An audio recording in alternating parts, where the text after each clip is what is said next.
이틀 전에 내가 그랬지. 이번 주 화요일에 SK하이닉스, 수요일에 삼성전자를 보라고. 그 약속은 그대로 살아있어. 그런데 그 사이에 지난 금요일이 끼어 있었어. 7월 24일 금요일, 코스피가 하루에 마이너스 5.72% 빠졌어. 406.27포인트야. 그날 뉴스는 하나로 모였어. 유가 때문이라고. 근데 정말 유가였을까? 그래서 우리가 그 하루를 한국거래소 숫자로 다시 세어봤어. 낙폭의 4분의 3은 딱 두 종목에서 나왔어. 유가가 아니라 삼성전자하고 SK하이닉스야. 그리고 주말 사이에 그 유가는 오히려 식었어. 공습도 이틀 연속 멈췄다는 보도가 나왔고. 그런데 같은 주말에 반도체 쪽은 오히려 더 벌어졌어. 그럼 오늘 우리 지수는 금요일에 빠진 만큼 돌아올까? 아니면 유가는 애초에 몸통이 아니었던 걸까? 오늘 아침은 그 질문 하나만 들고 가면 돼. 안녕. 뉴스는 무슨 일이 있었는지 말해. 나는 다음에 뭘 봐야 하는지 짚고 그게 어떻게 되는지까지 확인하는 이코노미터야. 오늘 아침 뉴스는 아마 이렇게 정리할 거야. 유가가 진정됐으니 반등을 기대한다고. 근데 그 말이 성립하려면 금요일에 지수를 민 게 유가여야 하잖아. 그게 맞는지부터 확인하고 시작하자. 오늘 장 열리기 전에 세 가지만 같이 볼게. 첫째, 금요일에 실제로 무엇이 지수를 밀었나? 우리가 직접 세워서 보여줄게. 둘째, 주말 사이에 뭐가 바뀌었나? 유가하고 중동, 그리고 미국 선물이야. 셋째, 그날 쏟아진 물량을 누가 받았나? 수급이야. 그리고 영상 끝에 오늘의 체크포인트 하나 줄게. 그거 하나만 챙겨가도 겁주는 뉴스 직접 확인하고 넘겨. 지금은 아직 장이 열리기 전이야. 확인할 시간이 남아있다는 뜻이지. 그럼 첫째, 금요일에 무엇이 지수를 밀었나? 금요일 코스피는 6690.62로 마감했어. 그런데 업종별로 뜯어보면 한 방향이 아니었어. 정보기술이 마이너스 8.27%로 가장 크게 빠졌어. 경기소비재가 마이너스 6.65%로 그 다음이고. 여기까지만 보면 시장 전체가 무너진 것 같지? 그런데 헬스케어는 플러스 3.70%로 올랐어. 같은 날 어떤 업종은 승강기에서 떨어지고 어떤 업종은 계단을 걸어 올라간 거야. 코스피 200 안에서 오른 종목이 82종목, 내린 종목이 116종목이야. 지수가 크게 빠진 날에도 오른 종목이 그만큼 있었다는 뜻이야. 지수가 5% 넘게 빠진 날인데도 그랬어. 그러니까 시장이 통째로 무너진 그림은 아니었어. 그럼 여기서부터가 진짜야. 지수는 종목을 그냥 평균 내지 않아. 덩치가 큰 회사에 가중치를 더 줘. 그래서 한 종목이 지수를 얼마나 밀었는지는 이렇게 계산해. 그 종목의 시가총액 비중에 그날 등락률을 곱하는 거야. 삼성전자부터 볼게. 코스피 200에서 비중이 29.13%야. 금요일에 마이너스 7.59% 빠졌고 비중의 등락률을 곱하면 이 회사가 지수를 얼마나 눌렀는지가 나와. 둘을 곱하면 마이너스 2.21%포인트야. 회사 하나가 지수를 이만큼 끌어내렸다는 뜻이지. SK하이닉스는 비중이 25.24%, 그날 마이너스 8.34% 빠졌어. 곱하면 마이너스 2.11%포인트고 두 회사가 나란히 거의 같은 크기로 눌렀어. 더하면 마이너스 4.32%포인트야. 그럼 나머지 회사들은 얼마나 눌렀을까? 같은 방식으로 200종목을 전부 더하면 마이너스 5.85%포인트가 나와. 그러니까 두 종목이 그 하락의 4분의 3이야. 나머지 회사 전부를 다 합쳐도 그 두 종목의 절반이 안 돼. 그리고 밝힐 오차가 하나 있어. 이 계산은 근사치야. 실제 지수는 유동주식 비율이나 상한 같은 걸 더 얹어서 만들거든. 그래서 우리 합계 마이너스 5.85하고 실제 마이너스 5.72가 조금 달라. 방향하고 크기는 맞지만 소수점까지 갔다고는 말 안 할게. 그래도 방아쇠는 유가였잖아. 이렇게 생각할 수 있어.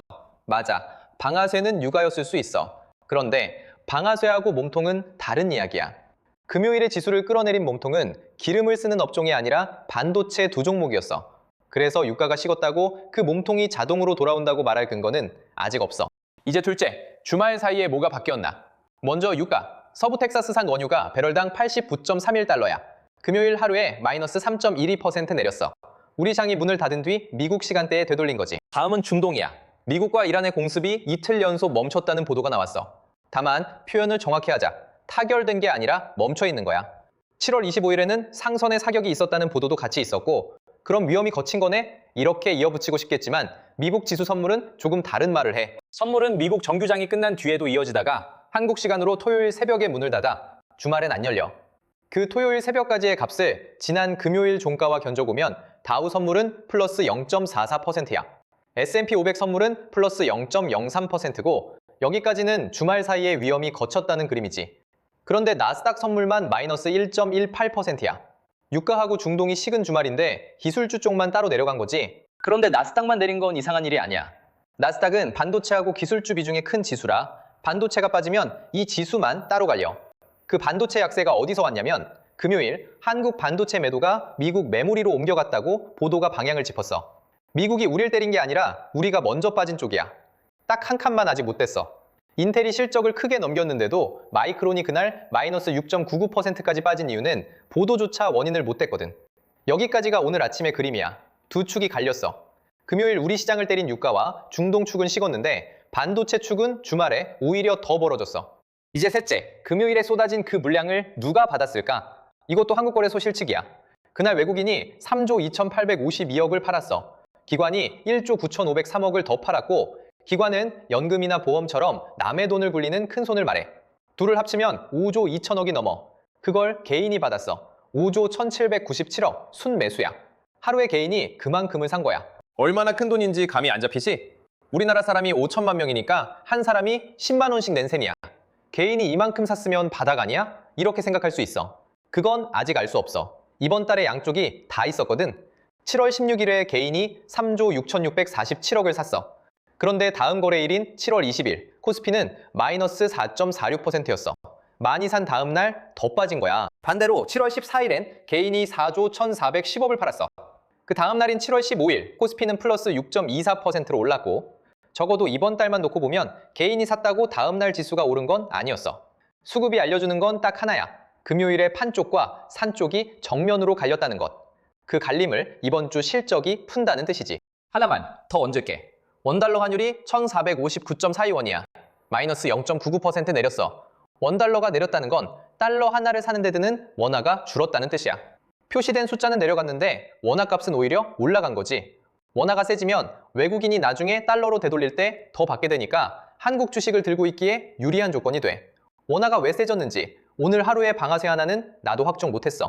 그래도 방향을 정하는 구조는 분명해. 원화 값은 결국 한국하고 미국의 금리차가 정하거든. 그 금리차를 다음 달 미국 물가지표가 가르니까 오늘은 레벨만 걸어두고 그날을 확인점으로 잡자.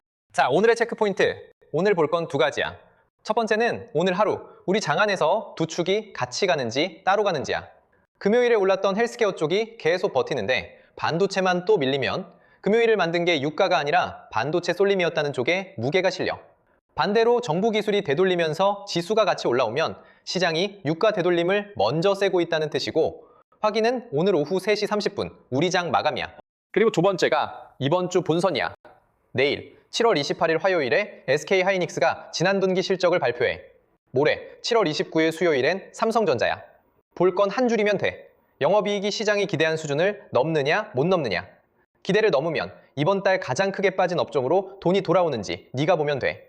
못 넘으면 지난주에 그 약세가 한 주 더 이어지는지 네가 보면 되고. 여기에 조건을 하나 붙일게.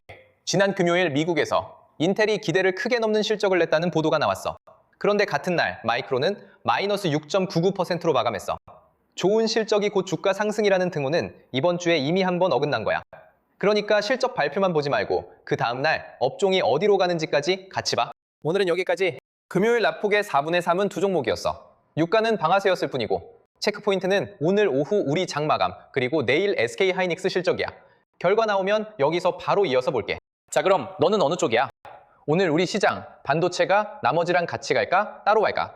댓글에 같이 아니면 따로 딱 두 글자만 남겨줘. 결과 나오면 왜 그렇게 됐는지 같이 짚어보자. 그럼 좋아요 한번 꾹 눌러주고 방금 그 왜 그렇게 됐는지를 끝까지 짚어줄 거야. 구독이랑 알림까지 챙겨줘. 궁금한 거 생기면 꼭 댓글 남겨줘. 스스로 시장을 읽을 수 있을 때까지 이코노미터가 함께 할게. 다음에 뭘 봐야 하는지 또 챙겨올게. 안녕.